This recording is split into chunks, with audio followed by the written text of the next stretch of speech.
come the battle. Thank you for supporting our high school football all-stars. Judy Justice, weekday afternoons at 3 on News Channel 6.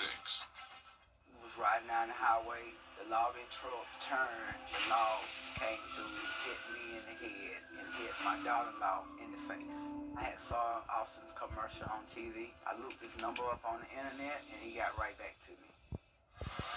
Wrdw.com. Click, click.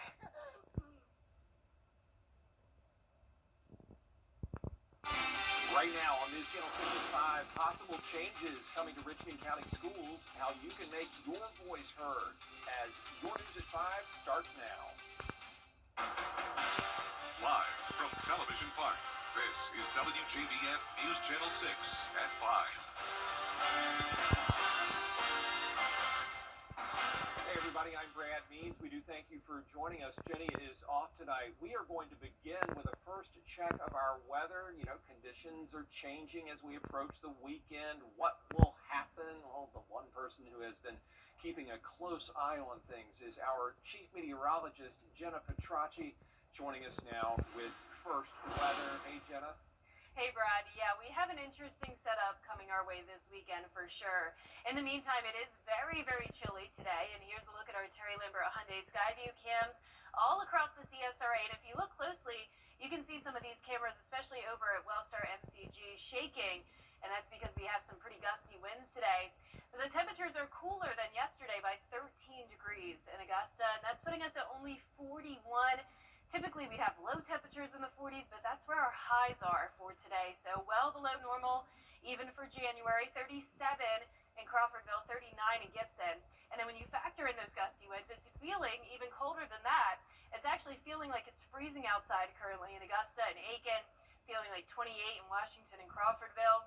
There's also extremely dry air in place, dew points down to 2 in Augusta with those winds coming out of the northwest. The current sustained winds around 15 to 20 miles per hour, and we have gusts up to around 30 miles per hour.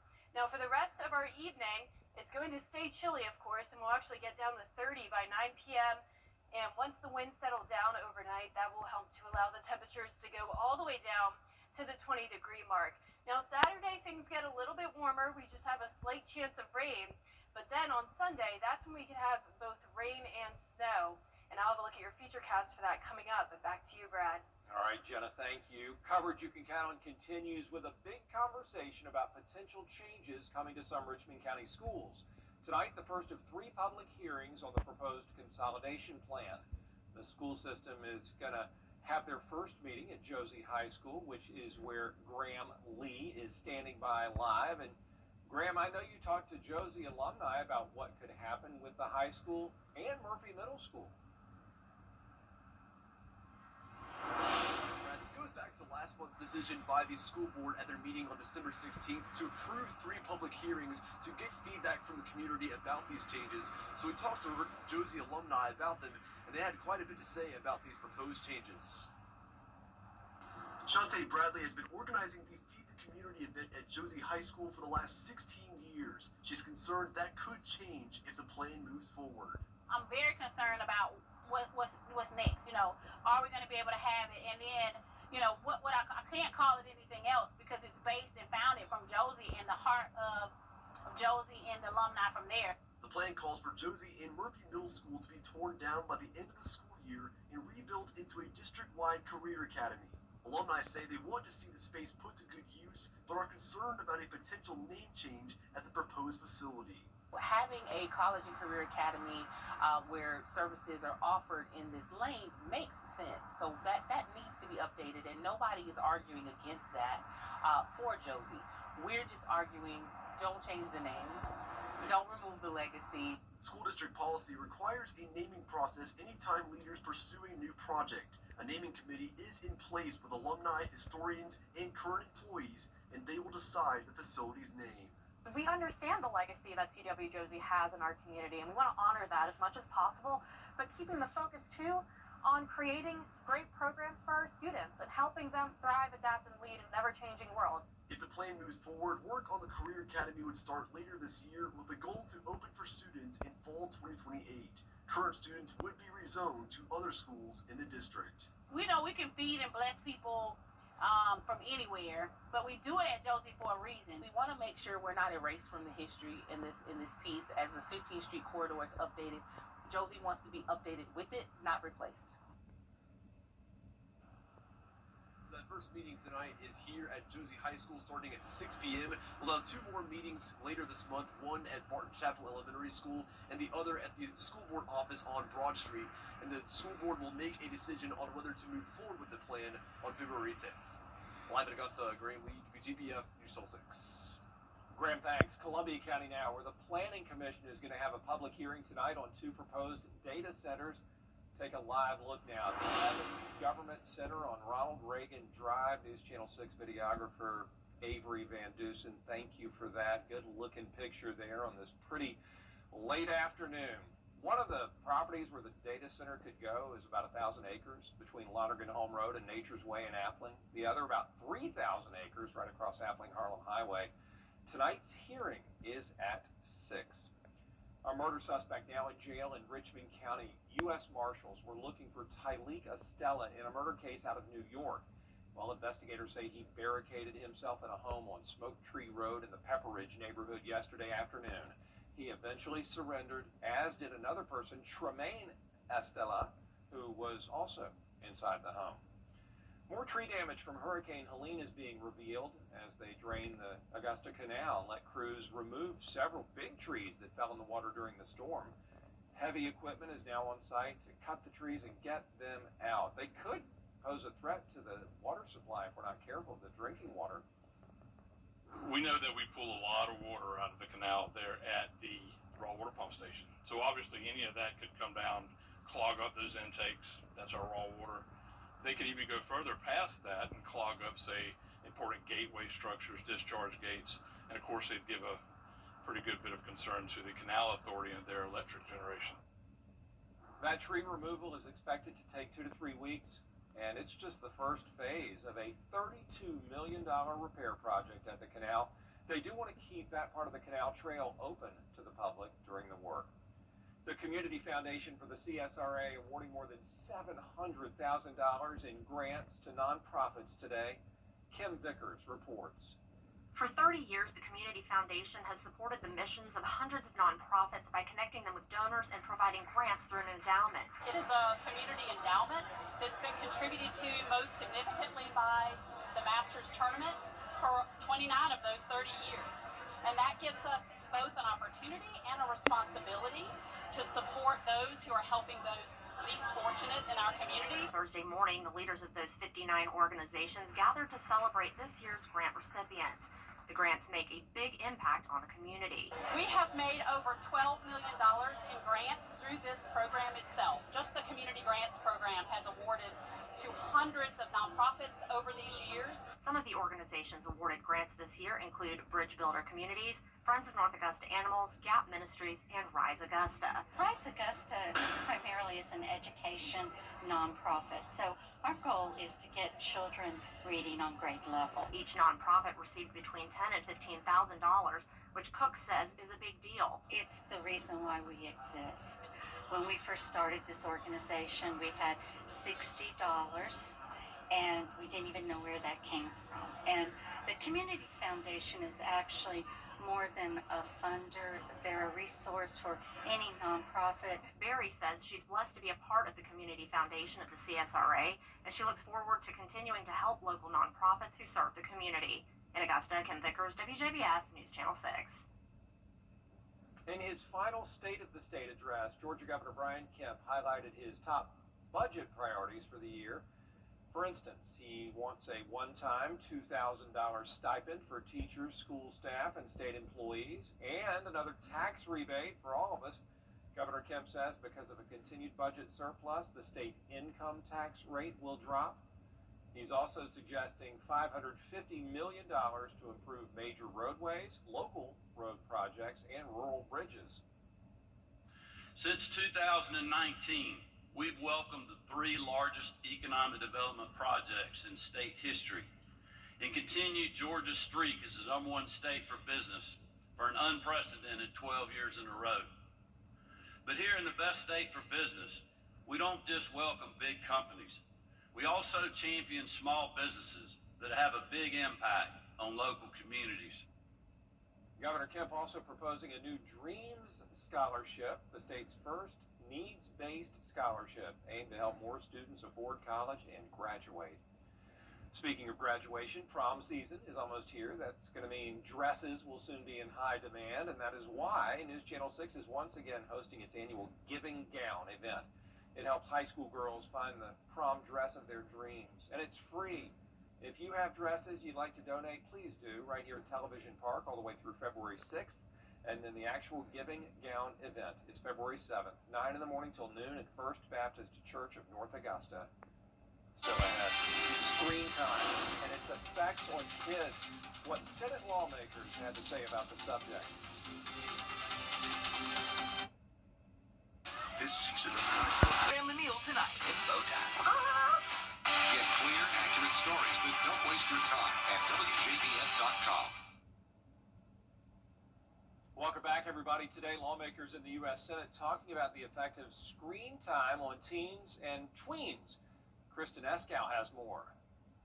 Kids are spending more and more time on screens, and that's sparked by partisan concern on Capitol Hill. A lot of parents feel helpless right now. There's the algorithmic driven feeds, the endless scrolling, social comparison mechanisms. According to the American Academy of Child and Adolescent Psychiatry, children ages 8 to 18 spend an average of 7.5 hours each day viewing screens. Technology is fundamentally changing childhood and, in the process, undermining parents and threatening the very health of democracy. A panel of medical professionals and education experts testified before a Senate committee Thursday. This is all happening within the context of a child mental health crisis and a loneliness epidemic. Lawmakers from both parties have proposed legislation to try to reduce children's use of social media platforms. No school getting federal taxpayer dollars would allow kids to access social media in the classroom. Senators Ted Cruz and Brian Schatz teamed up on a bipartisan bill to set a minimum age of 13 to use social media. And for users under age 17, it bars social media companies from using algorithms that provide recommendations to keep users engaged. I think banning the algorithmic feed for kids who are not yet fully developed is a very powerful tool. In Washington, I'm Kristen Eskow. Still ahead, honoring Dr. Martin Luther King Jr. on this, his birthday. How you can celebrate the life and legacy of Dr. King after the forecast.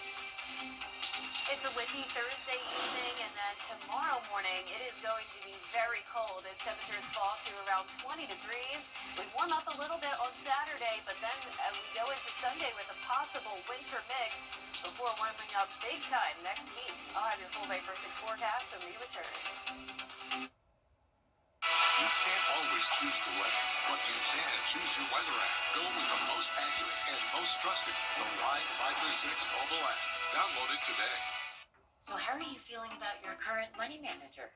Well, I feel like we've outgrown them. Well, she's right. Our lives have changed, and we need more than just mutual funds to help us in retirement. I understand. At Fisher Investments, we get to know you, your goals, lifestyle, and needs, and then tailor a portfolio just for you.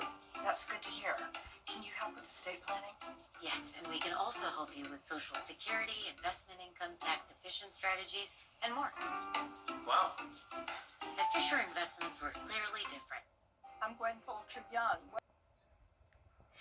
Now, your most accurate forecast with WJBF Live 5 for 6. Welcome back and happy Thursday. It's a beautiful day as we start out with a look at our Terry Limber Hyundai Skyview Cam. Abundant sunshine, but it is chilly. 41 degrees and the wind is making it feel even colder coming in out of the northwest, 21 miles per hour. Dew points are extremely low in the single digits and our humidity is at only 19%. Around the CSRA, it's looking like morning temperatures out there, upper 30s to low 40s. This is where we're topping off today. The winds are once again out of the northwest for all of us, 26 miles per hour in Augusta, 27 in McCormick, 28 in Lincolnton. So gusts up to around 30 miles per hour today, and that's making it feel like it's freezing, if not below. Feeling as cold as 25 degrees in Washington, 32 in Augusta. Our satellite and radar showing some snow showers to our north, but here in the southeast, even though it feels like it could snow, it is nice and dry thanks to that high pressure in control. Now the winds will start to diminish late tonight, so you don't have to worry about a super harsh wind chill tomorrow morning at least. Still those gusts up to around 30 until we get past sunset, and then you can see only up to around 20, 25 miles per hour up until midnight. Now once we get into the overnight hours and early Friday morning, there's 5 a.m. Notice the wind gusts only up to around 5 to maybe 10 miles per hour. Sustained winds only up to around 2 to 3 miles per hour. So when you factor in that very light wind, which will be coming out of the southwest, eventually helping to warm us up, it won't be feeling much different outside than the actual air temperature. But nonetheless, look at those air temperatures, still bitter cold, getting down to the 20-degree mark, which means it is very important to remember the 4 Ps and protect the pipes tonight if they're sensitive to temperatures this cold. Notice some places, especially those completely sheltered from the wind, could even fall into the upper teens, as low as around 18 degrees. Highs tomorrow are still going to be chilly in the upper 40s to low 50s. And then you can see on our futurecast here, winds out of the north for now, but then we'll see that south wind starting tomorrow morning. High pressure moves out, and another cold front will be knocking on our door. So Saturday is going to be a warmer day thanks to that southwest wind, and we do have the possibility of a light rain shower on Saturday. No chance of winter weather on Saturday whatsoever. Now, once this cold front exits the region, that's when it's expected to spin up an area of low pressure. Now, this is still a changing forecast for Sunday morning, but models are starting to improve when it comes to a lower chance of winter weather. This is going to be the possibility of a rain-snow mix from around 4 a.m. on Saturday until at the latest around noon. And here's a closer look at that 4 a.m. Sunday morning, starting out with just that light rain, but you can see some of the blue mixing in here indicating some snow showers, but this is not looking nearly as significant as it was yesterday, and that's all thanks to the fact that the temperatures look to warm up a little bit. The highest chance of us having temperatures at or below freezing will be in our northwestern counties, and you can see that for Sunday morning. We're getting down to around that 32-degree mark Sunday at 8 a.m. The rest of us more so in those mid to upper 30s. Of course, this can all still change, but as of now, it does look like we're trending in that right direction for a lower chance of a significant snow event. But we will need to watch Monday morning very closely. We're getting down to 23 degrees, so any rain that even falls on Sunday could eventually transition over to black ice on Monday morning, so keep that in mind. It's still going to be very frigid into next week with those lows in the low 20s, but warmer temperatures coming our way. We'll hit 60 again by late next week. All right, Jenna, thanks a lot. Well, today is the actual birthday of slain civil rights leader Dr. Martin Luther King Jr., and tonight the Progressive Religious Coalition of Augusta will host its annual MLK Interfaith Service. It's called Keeping the Dream Alive, Why Dr. Martin Luther King Jr. Still Matters. Dr. Stacey Floyd Thomas of the Vanderbilt University Divinity School is the keynote speaker. The Davidson Fine Arts Chorale will perform. The Augusta Junior Players are going to do a play. And this year's theme comes from Dr. King's writings on interconnectedness and action. We want them to feel inspired by the different concepts, the different perspectives that they will hear. And of course, the musical selections, the dramatic selections, to say, to feel connected not only to other people in Augusta, but connected to the global experience. That event is tonight at Sacred Heart on Green Street from 6:30 until 8. The public is invited. Up next, raising money for an Olympic dream. How a Maryland community is coming together for a special Olympian from their town. Next. Dad, what? A community in Maryland is coming together for a great cause. They're trying to help out their very own Olympian. Tim Reed reports. A 77-year-old Waldorf man is getting ready to compete in the Special Olympics USA Games this year. This week, the community here in Waldorf is raising money to help Tim Gowan, and he tells us he is very excited. Thank you so much for coming. This week, Special Olympian Tim Gowan is getting to meet his fans during a series of meet and greets at Chick-fil-A restaurants in Charles County. It feels great, and I'm very, very excited. Why? Because, for one thing, bowling is my favorite sport. The 77-year-old has won several medals competing in the games, and this year he adds a new achievement. He will represent Maryland as their eldest Olympian in bowling in the 2026 USA Games in June in Minneapolis. And I won many, many different awards. I won trophies, I won certificates, I won chevrons. I even won some lapel pins. All this week, this Chick-fil-A is donating 50% of all chocolate cookie sales to help cover Tim's travel expenses. And somebody like Tim, who is, from the community, involved in the community, and he is supporting Special Olympics in so many ways. For us to just have the opportunity to partner with him is an honor. All of Tim's fans are wishing him well and hope he wins. I feel like it's proof that you should never stop trying to reach for your goals. All the best to Tim, and all the best to all of our Special Olympians. We love you, and we're so proud of you. That does it for us for this half hour. There's a lot more coverage you can count on at 5:30, including President Trump announcing details of his health care proposal. We'll have that for you after the break.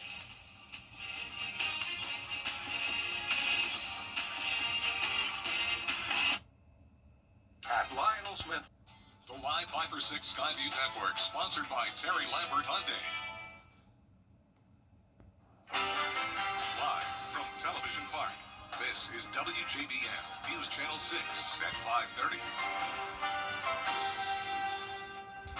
Well, good evening to you. I'm Kim Vickers in for Dee Griffin. Thank you so much for joining us. Our coverage you can count on begins with a look at the local headlines. A proposed master plan has been put together for Richmond County schools. If approved, the school system would close 4 schools by the end of this school year, including Barton Chapel Elementary School, Jenkins White Elementary, Josie High School, and Murphy Middle School.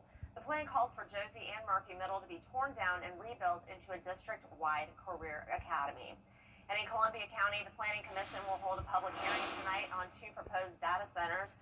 One is for nearly 1,000 acres between Lonergan Holm Road and Nature's Way in Appling. The other is more than 3,000 acres just across Appling-Harlem Highway. Tonight's hearing begins at 6 at the Evans Government Center on Ronald Reagan Drive. Well, overnight shelters will open tonight for those who need a warm place to sleep. The check-in times and accommodations vary. Those shelters include the Augusta Rescue Mission, Garden City Rescue Mission, the Salvation Army Center for Hope, and May Park Community Center. Well, enrollment into the affordable... We're going to send it on over now to Chief Meteorologist Jennifer Tracci for a look at your forecast. Jenna, it is cold, and we may be looking at a little wintry weather. Yeah, very cold this weekend, but it is still beautiful outside despite the warmer weather. We can see on our Terry Lambert Hyundai Skyview cam.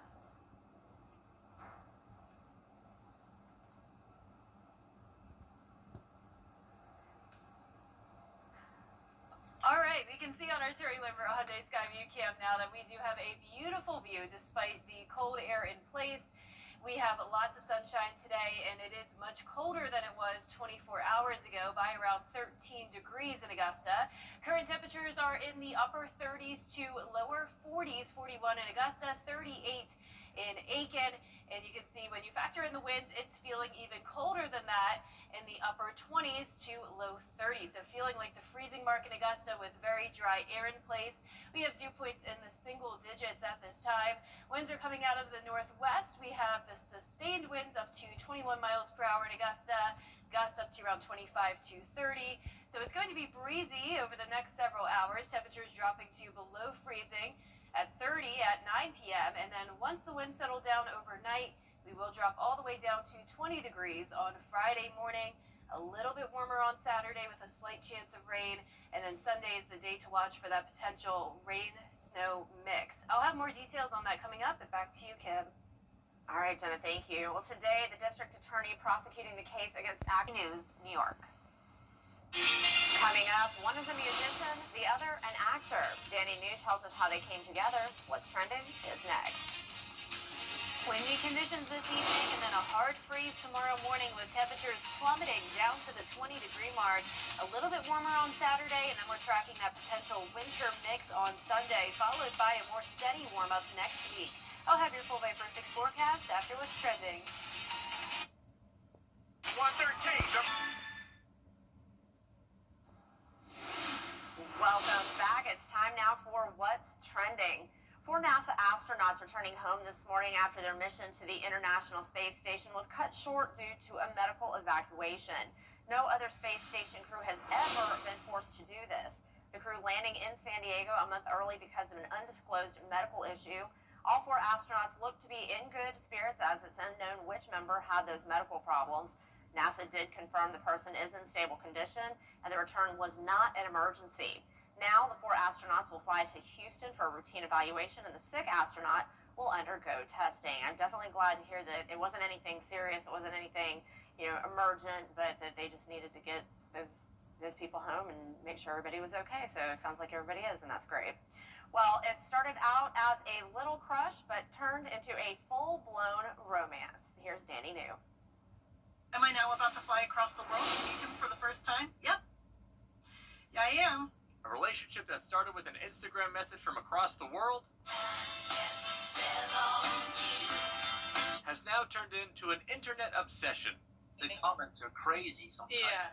People are just like, have you moved to Ireland yet? Irish man DMs me, I respond. I go to Ireland, I fall in love with them, because what else am I supposed to do? Actress and comedian Teresa Rowley of Texas received a message from musician Sean Rooney of Ireland around spring of last year. He said something that was very Irish, and so I checked his account and I thought, oh, he's pretty cute and he's Irish. She says it was a slow burn at first, but soon they were talking for hours every day, and Teresa was ready to take a leap of faith across the Atlantic. That is, however, once he FaceTimed with her mother and she got a friend to come with her. It helps. It's not foolproof, but, maybe I'm a fool. Fool in love. Hey! Clearly, the first meeting went well. Thank you. And since then, her video about that inaugural trip has picked up millions of views on social media. One commenter writing, "You realize by posting this you invited all of us to the wedding, right?" Sean has also now visited Texas, making stops at Buc-ee's and a cowboy hat fitting. Although, He says, what's queso? his lack of knowledge about Tex-Mex did shock Teresa. We've talked to WFAA, and now we're in the Washington Post. And while they say yes, all of this attention has led to questions about whether one of them will move across the world for the other, they say that discussion has commenced. Do we have the answers to it? No, not yet, but I think that's okay. For the record, Sean and Teresa said that they are always asked what was that first message he sent her, but they feel at least that part of their relationship should have the right to remain private. In New York, for ABC News, I'm Danny New. That is really, really cute. Now, for the record, it's not really safe to, meet somebody you just met online, although I can't really say anything because that's how I met my husband, but I don't blame her. I think most American women are suckers for a great accent. Well, that's all for What's Trending. Coming up, we'll check back in with Chief Meteorologist Jennifer Trachy for a look at the forecast. We'll be right back.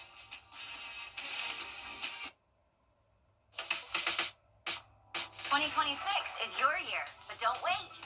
The Rooms to Go New Year's sale ends Monday. Go for stylish new pieces, beautiful new rooms, and say hello to something new for you. You want it? You got it. And at these prices, you got this, too. Online or in store, start fresh, start now. It's time to go. Your new room is ready. Shop the Rooms to Go New Year's sale, now through Monday. I'm John Morgan of Morgan & Morgan. Why should you hire America's largest injury law firm for your case? There's a lot of reasons. Did you know there are over 6,000 car crashes every day across the United States? That's staggering. Many will have no idea what to do next. We've recovered over $25 billion for our injured clients. We know exactly what to do. Injured in a car accident, we became the largest injury law firm in the world for a reason. There's only one Morgan & Morgan. Helium Malanin showing beautiful control. The CSRA's favorite news app is now even better with easier access to local news, weather, and live streaming video. Download the News Channel 6 mobile app. most accurate forecast with WJBF Live 5 for 6. Welcome back. We do have some nice sunny conditions today, but it is breezy as we start out with a look at our Terry Limber Hyundai Skyview cam over at Augusta Regional Airport. We're at 41 degrees, but it's feeling like it's freezing outside thanks to northwest winds coming in at 21 miles per hour, dew points extremely low in the single digits, and humidity at 19%. Around the CSRA, we're down to 34 in Washington, still around the low 40s down towards the south, but nonetheless it is cold everywhere. The winds are not helping with that, so we're seeing those gusts up to around 25 to 30 miles per hour, and that's making it feel like 27 in Washington. Update, now 26 in Washington, 27 as your feels like temperature in Aiken. But not much going on here in the southeast. We had the cold front come through yesterday. High pressure is back in control. It's going to be sunny tomorrow as well, and the winds will start to settle down once the sun sets tonight. By 10 p.m., still gusting up to around 20, 25 miles per hour, but you can see how much the winds diminish as we go into Friday morning. We're talking gusts only up to around 10, the actual sustained winds around 2 to 3 miles per hour. So therefore, it won't feel a lot colder than the actual air temperature. But notice the air temperature is still plenty cold, getting down to the 20-degree mark, feeling like around 19. So be sure to protect the pipes tonight. We don't hit 20 very often. We always go below freezing this time of the year. But once we hit 20, that's when the pipes are more likely to burst, especially if your pipes have had trouble with temperatures this cold in the past. Be sure to let your faucets drip tonight. Some places could even fall into the upper teens. So this is definitely a hard freeze. High temperatures tomorrow will be in the upper 40s to low 50s, so a little bit warmer than it was today. And we'll continue to see a warm up as we go into the start of the weekend, and that's thanks to winds starting to come out of the south again ahead of our next cold front. So Saturday is going to be a pretty nice day. We're going to see more cloud cover, and we could have the possibility of some light rain showers, but no chance of winter weather on Saturday. Things change though, as this front could develop a coastal low, and that low could lead to the chance of some winter weather for us Sunday morning between the hours of around 4 a.m. until noon. Now, we've definitely seen some improvement to the forecast models today compared to yesterday, keeping that low further off the coast, meaning this will be a rain and snow mix, and it looks like mostly rain. As you can see there, represented by the green color, and you can really see it as we bring it closer to home now. 4 a.m. on Sunday, just seeing the rain, and then you can see a little bit of blue in the mix there. We're really not expecting sleet or freezing rain, as the surface ground temperature should be above freezing, and what we see in the form of either rain or snow will be determined by what the temperatures are Sunday morning. But the higher likelihood of us getting freezing temperatures or below freezing temperatures will be in the northwestern half of the CSRA, where we could get down to around 32. The rest of us in the mid to upper 30s on Sunday morning. But of course, this is still a changing forecast. It's also going to be frigid on Monday morning, down to 23. So keep in mind that any rain that falls on Sunday could end up turning into black ice on Monday morning. And then next week, you can see we will have a steady warm up, eventually back to 60 degrees. And next weekend, we'll just be tracking rain, Kim. No more winter weather. Well, I think a lot of people will be happy to hear that. I don't drive well in winter weather, so I'm hoping that the ice stays off the roads. I agree. All right, Jenna, thank you. Well, a runaway emu in Florida. We'll tell you what happened after the break. We'll be right back.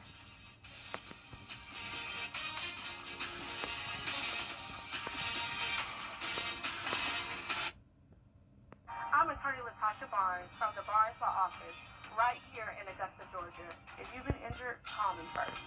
We are all female firm. We are women who win. Call us today or visit us at thebarneslawoffice.com.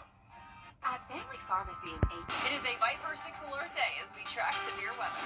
The live Viper 6 weather team is coverage you can count on for the entire CSRA. Check this out. There was a runaway emu in St. Augustine, Florida. As a St. Johns County deputy responded to the area, he found the bird making its escape. The deputy did end up capturing the emu, even having put cuffs on the bird's legs, jokingly saying, "I don't want to have to charge you." The emu was safely returned to its home. I have a full set of cuffs. So cute.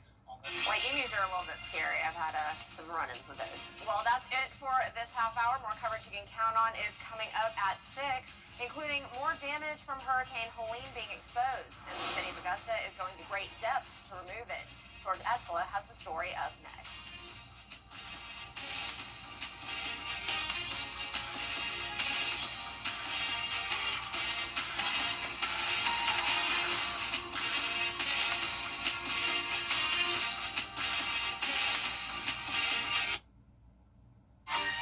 message is brought to you by the Milton Rubin Superstore. RideBaby.com. Click, click.